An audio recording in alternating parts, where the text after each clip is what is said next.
matched with a princess and a goblin hut on the bottom. I believe that you are right, Ash. Is there some sneaky troop behind that giant skeleton, though? I can't quite see what it is, but it looks like it's a lumberjack? Level 1. It's a lumberjack Right. and a bandit out the left side. Big ground-based push from Flakes, Power, and Bruno Playhard. The top team, soccer over football, making their way down the left side lane. Witch is going to be able to stop most of this, but look out for the skeleton army out the right. There's no splash damage from that musketeer. She can't handle all this. Oh, the ice golem comes in just the nick of time, and you got to be very careful. When any troops get close to your end zone, there could always be, especially early on in these matches, there could be that freeze, that lightning like we saw before. Those spells really have more value the closer the troops get to the end zone, Woody. Even a zap can get you into the end zone. You know, we've seen so many times where a mini P.E.K.K.A. can just get one more shot on the tower because of a zap. The same principle applies here. If they're close to that end part of the map, they ought to be able to get some damage in. Absolutely, and here we go. You can see the battle ram kind of pushing this Royal Giant along in the right lane here. There must be working pretty hard. That Royal Giant's a big fella, isn't he? Absolutely. Ooh, looks like splash battle ram's damage going to is go working down. very well, though. Yeah. Fireball into that right side, but a wizard duo of that over there. Who have we got? Is that Harry Potter and Ron? I don't know who it is, but they're doing an effective job here behind this giant. This giant has to be dealt with on the right side. Meanwhile, on the left side, which is enough. Knight's gonna block on the left, but yeah, look, this giant's making it all the way to the tower. He's gonna do it. There we go. There it is. Power and Bruno Playhard get the touchdown. And soccer over football starting off strong, but Team Tryhard has got to make a comeback here. They got a minute 14 to do so. Absolutely. In soccer over football, they did a really smart thing there is they supported that push behind the giant, but they also applied pressure on the other side of the arena, kind of distracting the opponents, keeping them guessing, so to speak, and also making them use some of their elixir to defend one side, while the other side, that giant, eventually was able to kind of lumber his way into the opponent's end zone, or into their end zone. Right. Even if you don't fully intend to actually get a troop across the line on that side, forcing your opponent to drop more elixir than you did is a great strategy to make sure that your primary attack can actually make it there. Yeah, so right now, if you use it as an example, you can see the barbarians from the barbarian hut are getting dangerously close to that left end zone. It is just obliterating that poor goblin hut. They're trying to throw those spears, but those beefy barbs are a little bit too much for them to handle. I've noticed. Wait, he's about to make it across. Look at the bottom left. Oh, a spear goblin hops out just in time. Gosh. Frosty the Snowman taking a few hits from this bandit out the right side. Looks like she'll be overwhelmed. Look at this push on the left here, Woody. This is going to be trouble here. This is going to be trouble. There's nothing to stop it. That's it. That's touchdown. Touchdown. Oh, that poor referee Goblin. He's inside a graveyard and a rage. I know. Things must be pretty weird for him right now. I don't know if we're supposed to say touchdown or goal for soccer over football. Yeah. I don't know. We'll go Golazo, maybe. Wow, that's going to be it, guys. A 2-0 win. Wow, that's going to be it, guys. A 2-0 win. Especially, like, if you give your opponent's minion horde, of course you would want to pick arrows later, right? Of course, you'd think so. Yeah. But who knows in this game? Who knows, right? It's weird. I think that certain spells are going to get a lot more value here, too.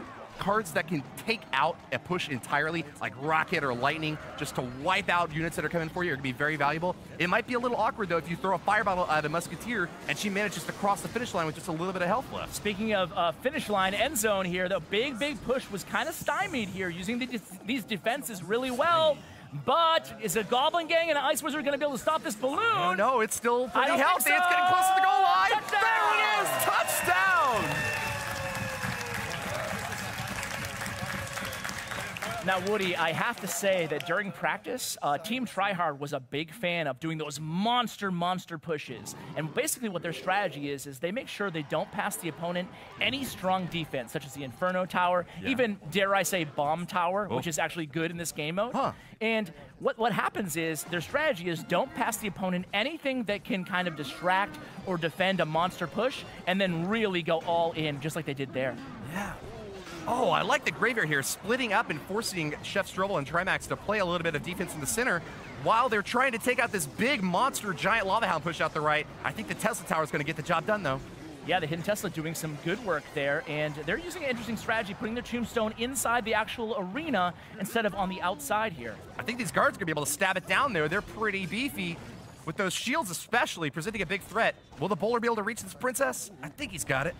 One thing you don't want to have happen in these matches that I've seen so far is to be down really early. So I like the idea of playing rather defensively early on, making sure you kind of have that awareness like you would a normal Clash Royale match of all the cards in your opponent's deck, and then once you know, then you go all in. I think it's a little bit dangerous to go all in early because those counter pushes can be lethal. Ash, something I've noticed is that Chefstrobel and Trymacs are really playing the outside lanes here, while Flakes Power is pretty happy to play left, right, middle, anywhere. Is that because you think that it's something about their deck that makes them need to do that? Well, one thing that's definitely worth mentioning is that they're using the Expo defensively. Obviously, it can't be used offensively. The Expo, the mortar, can't do anything. But when you have an Expo or a mortar in the center of the arena on your side, it gives you a certain amount of flexibility. You don't have to worry about those. You don't have to worry about those skeletons. You don't have to worry about those goblins as long as it doesn't lock onto a tank first, right? So those long-range units, the Mortar, the Princess, the Expo, they're not going to get any damage on towers because there is no tower, but they can take a lot of units out. And there's a huge onslaught of units always coming at you in this 2v2 mode. Yeah, and we see the Lava Hound here again. The Tesla actually doing a very good job defensively. It's over though, man. 3 seconds left, and Chefstrobel Trymacs are going to get the win in this game. Absolutely, they did a smart thing there, and they just played defense after they had the 1-0 lead. Very well done, Team Try. Cohesively when you do it that way. Interesting. You know, something else that I think one of our competitors said earlier was that if you make easy decisions first and kind of wait on more difficult decisions in terms of drafting, that might help too. So I might choose 3 cards and wait for you to try to pick your final one. Yeah, you might have the arrows and rocket, and then you can say, okay, we need this. Yeah. All right, Inferno Dragon coming in from Team Tryhard. And you can see the log there was placed right at the center mark, and log, Goblin Barrel, Miner, again, and Graveyard are the only cards that you can place in the center of the arena past your first white line. Soccer over Football going to stop this last attack with a Prince, but I don't think he's going to get very much done against that Baby Dragon. Soaking shots for that Mega Minion. I gotta say, Expo seems like a very valuable card in this game mode. Even though obviously it can't be used offensively, it just kind of owns the center, dominates the center of the arena like that. It's almost like a control type archetype in this touchdown mode. Definitely. You know, a lot of normal Clash Royale play, I'll say, with the arena towers. Uh-oh, look at Fire Spirit. Fire Spirit. It's sneaking down the left side. Is it gonna make it? No! Whoa! Ooh, whoa. Princess catches it. I hope I didn't tip anybody off. That's gonna burn. Get some aloe vera for that poor Princess. Oh! Not quite quick enough. She's gonna go down to that second Fire Spirit. So this could be trouble here. Oh, it's definitely trouble. Tryhard. This could be a lot of trouble. They have the Golem. It's gonna split into Golemites. They have the Witch spawning those skeletons. Oh no! Golemites are making it toward the right side. Fireball goes down. There That's gonna be touchdown for Soccer over Football. Well, we're still only halfway through this match, so it's still anybody's game here. But at this point, Team Tryhard, you know, they need to get something going.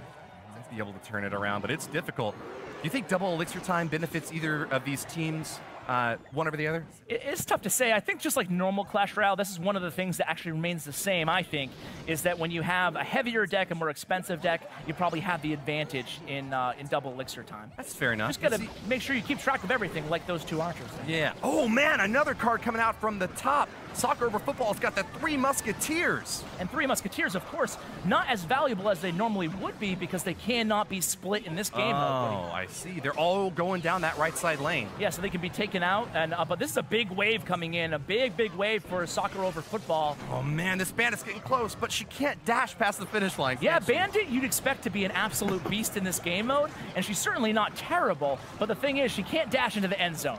So as long as you place your troops in the actual arena, you're looking okay.